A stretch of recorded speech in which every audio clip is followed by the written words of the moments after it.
Hi guys and welcome back to Scribe Gaming. I think it's time for some more GAC catch-ups. Let's get into it.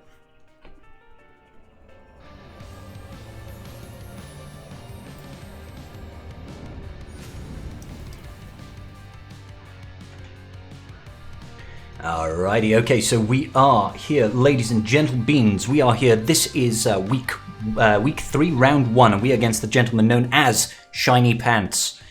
He's got a great name. As you can see from the clip here, he has already full cleared me with a score of 2641, which is a decent score. However, I do believe he did drop one battle. So in his top wall, we can see Bosk, we can see Rolo, we can see some weird rebels, and some weirder Sidious with, you know, Zalbar and Mission. I look at this defense and I think, well, okay, there's nothing special here. Like, really sort of low ball as far as I'm concerned. I wasn't worried about the top section.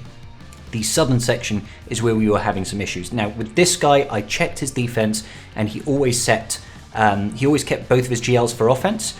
And I was a bit concerned when I saw that he'd actually put a GL on defense. So this kind of threw me a little bit. So I had a look through his Jedi Knight Anakin team here, and I thought, does he have enough potency to see off a Malak solo? And I thought, you know what? Seeing as though he's only got a Gear 12 Padme and a Gear 12 General Kenobi, I thought, why not? I've got lots and lots of tenacity, nearly 180% of tenacity on my Malak. He only had 50 or 60% potency on his JKA, so I felt pretty confident that we should be absolutely fine with this solo. Now, a lot of people use this to solo. I hadn't used it before, so I was a little bit anxious, but we just went with it. Sip of coffee. As you can see, the aim of the game here, guys, is to just get rid of Anakin as soon as possible. He's the only one that really poses a threat to Malak, because he can land that heal immunity. You just want to get him out of there. So I immediately start draining him. Obviously, Kenobi does his annoying stuff with all his foresight and all his taunting. So I just need to wait for the opportunity for me to get round and get that second drain off on Jedi Knight Anakin. We don't have it yet. I tried to land the shock on Kenobi. We don't get the luck. Padme does her annoying business, and I begin to get a little bit fed up. So I'm just like, okay, let's just drain Kenobi. I can get him out of there. I'm not afraid of Anakin taking a bonus turn and trying to destroy me if I just kill him. Just outright kill him. So there's the shock this time, so Kenobi can't taunt anymore. And I think I just focused down Kenobi, because at this point, I may as well try and kill him.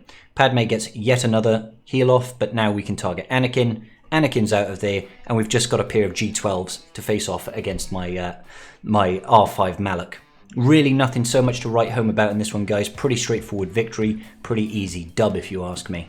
Let's speed it up, guys. Come on. The good thing about this counter as well is you're pretty much guaranteed to get 64 banners. Those of you that don't know quite how the banner system works, because Malak has no protection, that is the equivalent of having max protection the whole time. So if you actually have characters that don't have, I think it's Gear 7 you start getting protection, don't even have that protection at Gear 7, you'll get full banners, full protection banners. How nice is that? Next up, guys, I decide to go ahead and take in Padme against his Mon Mothma team. I'm still being relatively cautious here. I want to clear out that bottom section, see the back wall, and see what we're dealing with. Now, this is a fairly straightforward counter again, guys. Usually you do have to burn through at least one revive from Mon Mothma, but really just focus down one person. I usually focus down Wedge because Biggs gains a lot of bonus TM. It's a lot easier to just kill Wedge first of all. I try to bring them down a little bit equally so that maybe I can kill them with an AoE from Anakin, but in the end, guys, it's really not worth it. You may as well just focus down Wedge, apologies. He's gone. Mon Mothma's going to revive him next turn because they do always save that revive until one person's dead. But hey, we got max banners anyway. So we decide to go in the JML match now. So I do take my own JML. I go with Grandmaster Yoda and Bastila Shan. I don't want to overkill this team. I want to get enough that I can win the battle. His defensive setup here only has offense on his JML, and I knew I outsped him, so I could get the cooldown increase at the start, stops him from using Efflux, and then I can go ahead and take my time, start working down, kill Shaak T, and so on and so forth. So I do want to get the ultimate going, so I think I call in Basti here to get the ability block, which is always beautiful. Old Ben pulls back some TM and does unfortunately land the ability block on my own JML, but we keep theirs ability blocked with Basti. It's quite useful. Quite useful. I think we get our Efflux off here now. Or do I consider passing TM to Yoda? I think I go for the F-Lux. Yeah, here's the F-Lux. We get some bonus TM, we slow down the enemy team, and now we pass the turn over to Yoda. Not sure why I didn't target Shaak T in general there. I think we steal the buffs here. I want to get that retribution. Or maybe we don't. I guess I'm just... I'm playing retroactively now. I'm thinking about what I would do outside the heat of the moment. So all I'm really trying to do here, guys, is control that JML. I know that I can upstage him as far as offense is concerned. My GMY, I think, at lock-in was R5. He is now R8 in expectation of Jedi Master Kenobi. So I knew that I had higher DPS than he did. So all I had to do was just make sure that my JML doesn't die. I should have been taking care of this Shaak T, because she can obviously heal quite a bit of protection, 30% protection with her second special. So I should be looking to get rid of her as soon as possible. Let's get that F-Lux going, we'll eat a counterattack, but we've got the ability block over there on JML again. This level of control is super useful, guys. On JML to stop him using his cooldown increase, stop him using his call to assists, and his F-Lux ability as well. So we're close to the ultimate on our JML now, which is a good place to be, because as soon as we hit ultimate, we can then start, you know, using our abilities at every other turn instead of every turn. So I try and remove the TM, perfect. The longer it takes for him to hit ultimate, the better. Preferably, if he cannot hit ultimate, that's the ideal scenario. I think let's pass those buffs. Looks like I decided to just full-on focus this JML and try and take him out. We spread all those juicy buffs that we got. We very nearly killed this JML. Do I pass for the additional TM? Yeah, I do go for a little bit of protection recovery. Get another F-Lux going.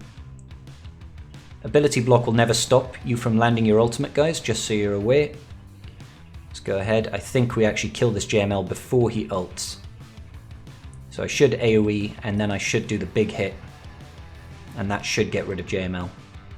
Bop. There we go. No ultimate for you. And she had her heal the very next turn, so it was perfectly timed there. If we can just get rid of Shaak T now. Oh, they all go. 50 banners. I'm okay with that, based on the fact that I use a JML with some, not throwaway Jedi, but, you know, not key Jedi. So let's check out the back wall.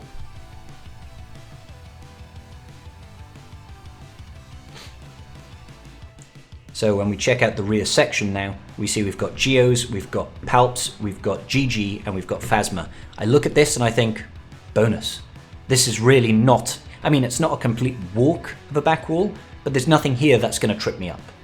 So the next battle, guys, I decide to take in Rex 5s and Barriss Offee in to take out his GG. It's a fairly common counter that I use. The banners for it are not fabulous, but at the moment, I only care about full clearing in one shot. So I know that if I can full clear in one shot, I'm going to win based on efficiency because he dropped a battle. I know 2641 is still not terrible banners for one drop battle, but I just have to be efficient enough to survive. So here we go. We're just working on that Maggie right now.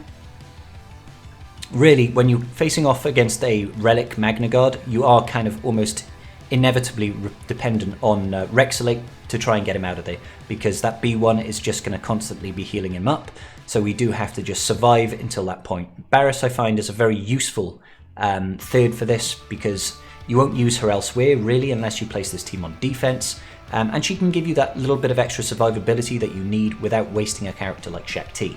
So we Rexolate the Maggie, he is gone, he is out of there.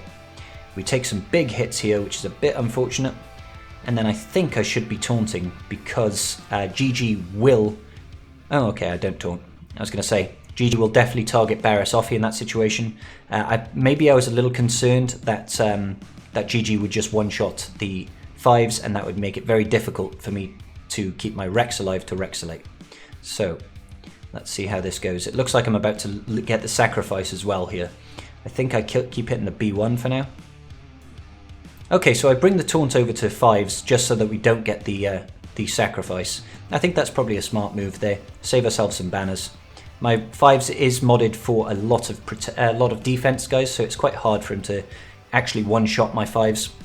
Now, next up, guys, I decide to take out his Palpatine, and I'm actually taking in my Darth Revan, my Bastila Shan, and I think I throw in HK just as a safety net.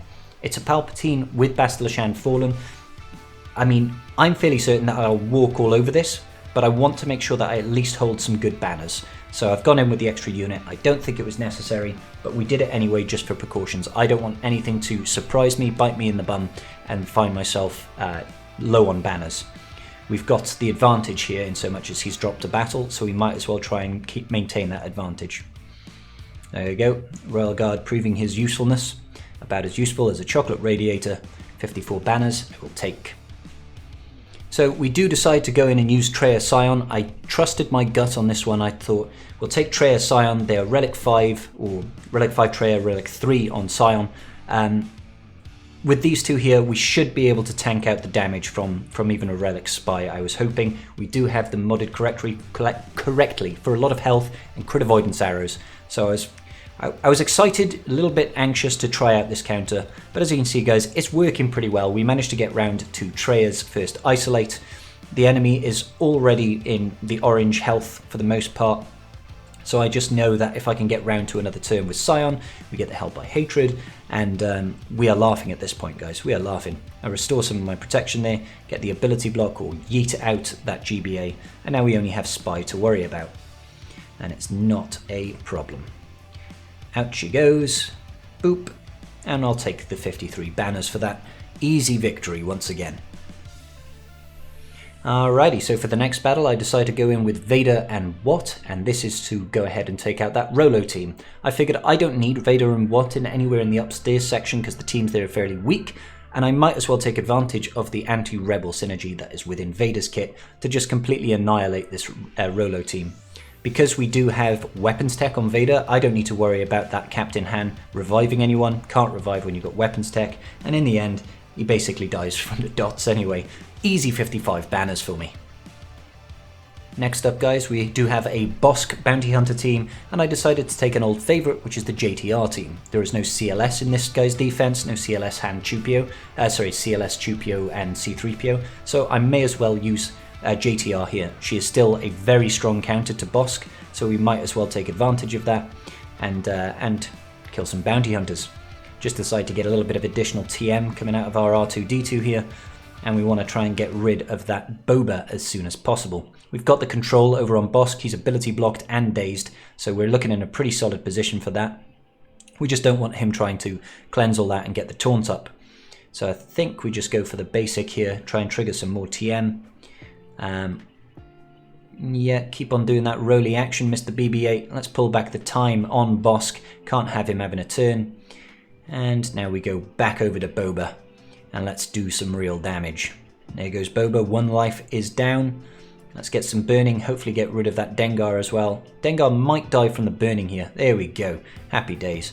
And now it's just a banner recovery game, guys.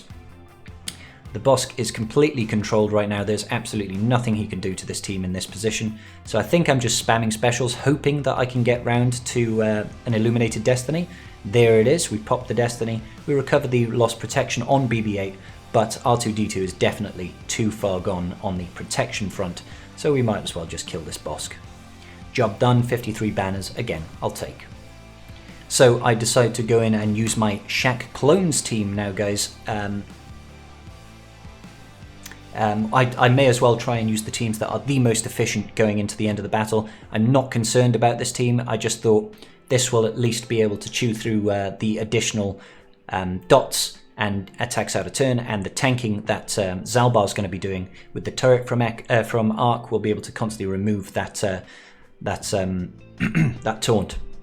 So I was hoping to try and maintain at least some modicum of protection here in this team. I can't remember quite how well we did it. Unfortunately, that AoE did trigger Zalbar's taunt once again, and then Sidious dodged an attack, like the little mischievous scamp that he is. They do some good damage here, despite only being gear 11. And I just know at this point there's no way I'm recovering those banners. 51 is okay, I guess. And then we've just got the very last team here. It is just an Ackbar team with Stormtrooper Han and Lando.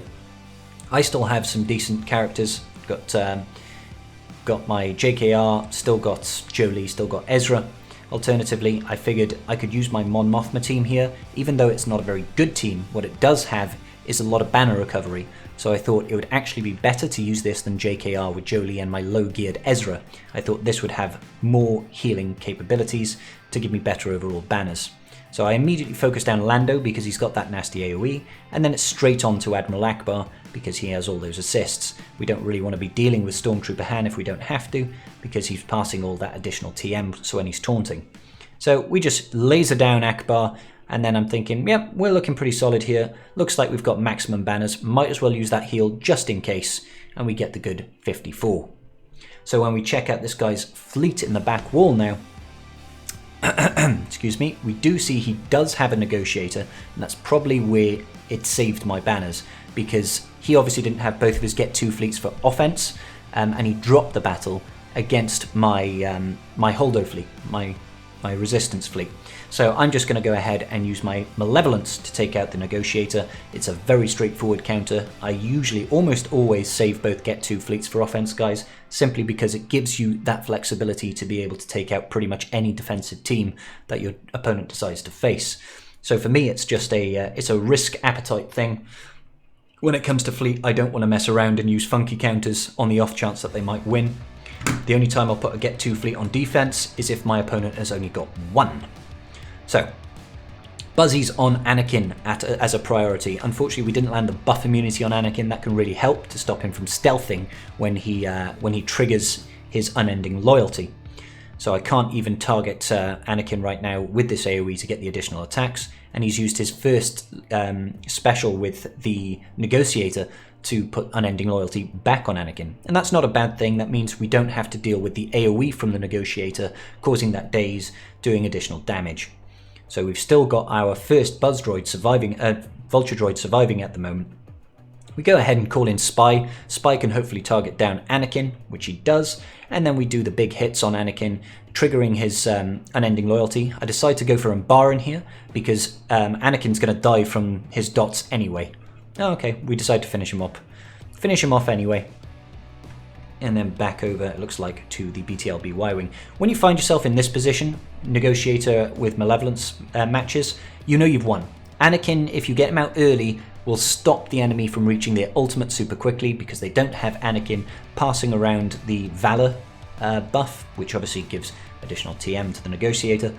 So once you've gotten rid of Anakin as a priority, it's easy. And we checked there, that BTLB Y-Wing was only like 4 stars, so he probably did himself a disservice by putting that on defense in this team. It's not going to survive very long at all.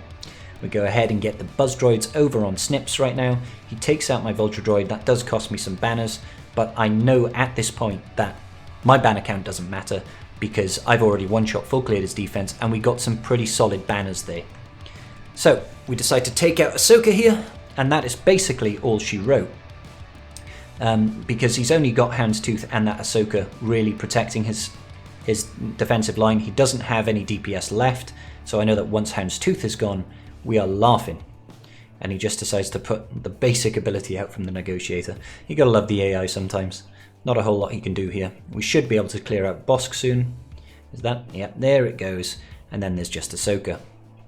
So again, banner's not great, 61 on a Negotiator, but like I said, we've already got the banner difference that we need. So I decide to do a little bit of banner math here, 2641 minus 2413. 228 banners is the difference that I need to make up. I do this every time, guys, I don't know about you. So we know we minus the 186 banners from the zone, so I only need 42 banners to draw with him on this battle. And we all know that if you take a Negotiator up against an Empire fleet, 42 banners is quite an easy feat to achieve. I think I only bring in the Plo here as the reinforcement because I know I'm not going to need additional ships. The Empire fleet simply does not do that great on defense when you're using an R8 Negotiator. But let's get into it. Last battle of the GAC now. So he's got the standard lineup of the Taxi, the Imperial TIE Bomber and the Imperial TIE Fighter. I just like to get things out of the way, so I just immediately hit the Imperial TIE Bomber here, give him the offense down, the defense down.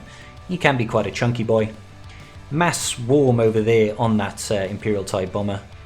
And then AoEs, boom, by TIE Fighter. We've got 2 lots of target lock here, more AoE damage, and then here comes the big bop from our R85s. There we go, it's just the TIE bomber left, and I know now that I can just call in my Plo. That's going to recover some of my banners. We get max banners there on the protection for the BTLB Y-Wing, and a big hit from Anakin sees it off for 68 banners, which I would consider to be pretty good fleet banners. So final scores, guys, 2667 to 2641. I would say solid victory.